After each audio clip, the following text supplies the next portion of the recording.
Alright, what's going on? So in today's video, I'm going to be going over how I was able to make $400 across 3 accounts today on topstep and secure an extra 150K in funding passing 350K accounts.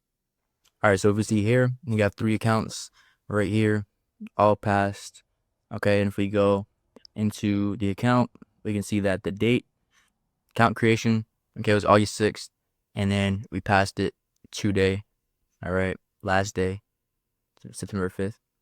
So traded 20 days. This took actually a little longer than expected due to August price action, and I got myself into a little bit of drawdown in August, and just because of the conditions and following the plan, there was very choppy conditions in some days, so I ended up getting a bit of drawdown, but was able to exercise good risk management and ultimately bring it back past break even, and then ultimately hit the profit goal. This is just a display of patience and making sure that I'm not trying to swing for the fences every single day, not trying to hit home runs every single day, but I'm gonna be able to identify proper conditions, be able to show myself that I can trade consistently by being patient and waiting for the right setups to happen.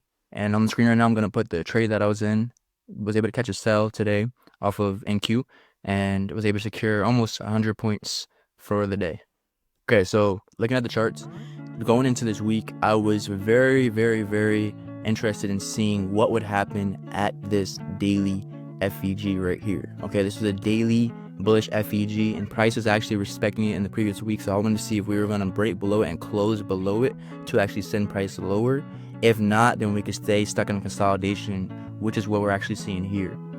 Early on in the week, we had price come and actually take out liquidity below this previous weekly low.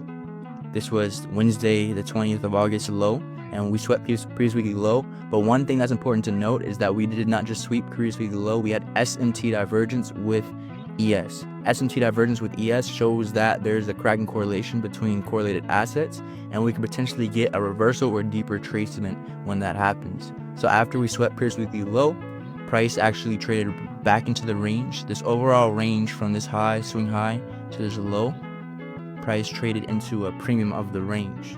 All right, so going into today, I saw that we closed very bullish yesterday, and my eyes automatically looked to the left, and I saw this up close candle that closed above a previous liquidity point. This is a previous swing high.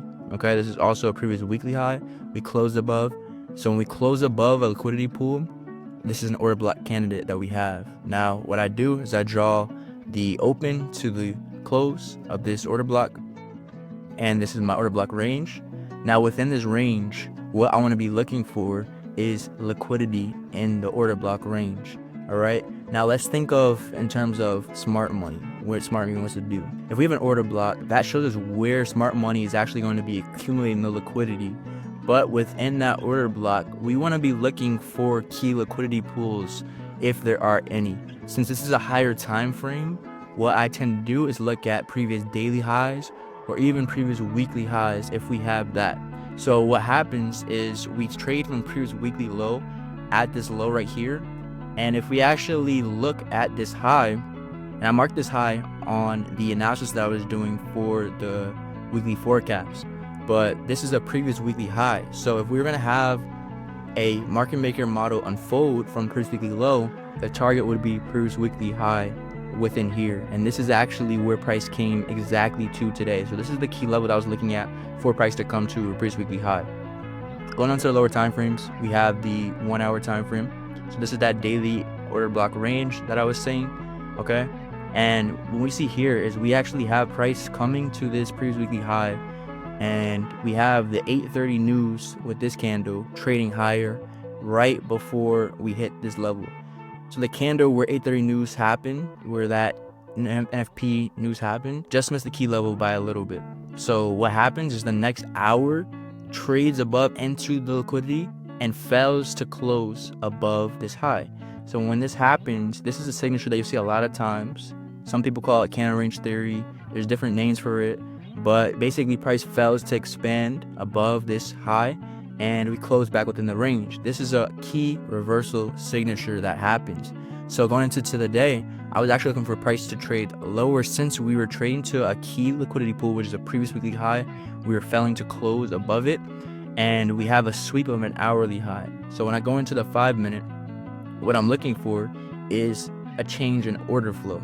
So if we see this right here, and I'll just take off this daily order block range, we see that price is actually trading within this range from swing low right here that's formed within the previous hour to swing high. Now what we have here is we have an expansion higher. We have an FEG that is formed right here, and price is actually rejecting that FEG. So for me to be confident that I'm going to get shorts, I want to actually see price show willingness to close below this FEG and then trade and use it as an inverse on a lower time frame. Now this is actually how you can avoid the choppy conditions and trade in low resistance conditions, is when you're waiting for the opposing levels to get broken and then you have a clear draw on liquidity. So we have FEG here, and then the next closest objective, if price closes below there, would be this sell side liquidity right here. Okay, that's what we're looking for, since we already see that this FEG got rebalanced already. So we wouldn't expect price to have a reversal here. We expect the sell side liquidity to be the next point that we would target, and then lower, since we just hit a previous weekly high, and at that previous weekly high we expect a lot of orders to be resting there. So if smart money is going to sell, they're going to show that they're in the market with displacement. And that's what we want to see. So I draw this FEG out, and what I'm going to do is look and monitor this FEG on a lower time frame.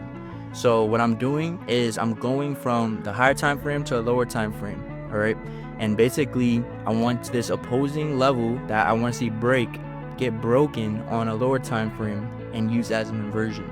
So if we go down to the lower time frame, we can go to the 5, 4.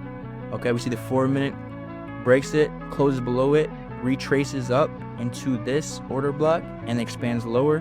But let's keep going down. 3-minute. Okay, we see it get broken. 2-minute. All right, and 1-minute. Now 1-minute here, what is interesting is that at the start of the new hour, all right, at 10 a.m. I have it 9 a.m. CST. You can see an FEG getting formed right at this 5-minute level that we want to see get broken on the higher time frame. So when you have a bearish FEG formed at a higher time frame, bullish rally gets broken, this is used as inversion, and we see price trades into this FEG. And what does it do after that? It expands lower aggressively after that. So I had my trade right here, I shorted right here, my stop loss was at this high right here. This is a rebalance intermediate term high because it traded into an FEG. And so if we're bearish and order flow is bearish, we should not see price trade to that level. Also, because we broke below this 5-minute higher time frame opposing array, price should not need to come back up there. So price trades into the FEG and then trades lower into the sell side liquidity. I had a low hanging fruit target at 830 data lows, and that's literally what you can see a lot of times with NFP plays, is you see the data high get taken into a higher time frame level to the data low, or vice versa if bullish, and that is a play that you can do a lot of times with NFP. So that's the trade that I took. So I hope you enjoyed the trade recap. If you got value from the video, definitely feel free to like and subscribe, share this with anyone else that you think would get value from the video. I'm going to be dropping a lot more content over the next couple of weeks to make sure that I'm helping you guys provide as much value as I can and getting you out to the next level. As always, make sure that you guys stay rooted in Christ. Make sure that your relationship with God stands firm and stands strong. This is the #1 thing that allows you to perform at your best, to do the best that you can in any endeavor that you take, is having Christ at the center and having him first. See you on the next one.